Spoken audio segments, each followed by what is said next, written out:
ద్రాక్షారామం తూర్పు పంచారామాలలో ప్రధానమైన పవిత్ర క్షేత్రం. ఇక్కడ భీమేశ్వర స్వామి భక్తుల పాపాలను తొలగించి వారికి శాంతి మరియు శివానుగ్రహం ప్రసాదించే పరమ శివరూపం. ఇది భీమక్షేత్రం. శివుడి ఆత్మలింగం స్థాపించబడిన ఈ భూమి శైవ సంప్రదాయంలో అత్యంత పవిత్రమైనది. కాని ఈ క్షేత్రం చుట్టూ దాగి ఉన్న ఒక దివ్యమైన రహస్యం తెలుసా?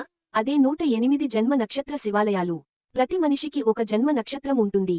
మొత్తం 27 నక్షత్రాలు. ప్రతి నక్షత్రానికి 4 పాదాలు. 27 గుణం 4 చేస్తే 108 అవుతుంది. అందుకే ఈ 108 పాదాలకు ప్రతీకగా 108 శివాలయాలు ద్రాక్షారామం చుట్టూ నిర్మించబడ్డాయి. ఈ ఆలయాలు అన్ని దిశల్లో విస్తరించి ఉన్నాయి. భూమిపై నుండి చూసినప్పుడు ఇవన్నీ కలిపి ఒక పద్మాకారంలా కనిపిస్తాయి. ప్రతి పాద శివాలయం ఒక శక్తి కేంద్రం.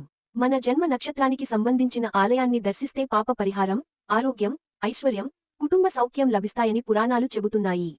ద్రాక్షారామం మధ్యలో భీమేశ్వర స్వామి సాక్షాత్తు కైలాసనాథుడిలా ఉన్నారు. చుట్టూ ఈ 108 శివాలయాలు ఆయన కాంతిని ప్రసరిస్తున్నట్లు అనిపిస్తుంది.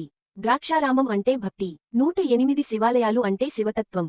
ఈ క్షేత్రం దర్శనం ఒక్కసారి చేసినా జన్మ జన్మాంతర పాపాలు కరిగిపోతాయి.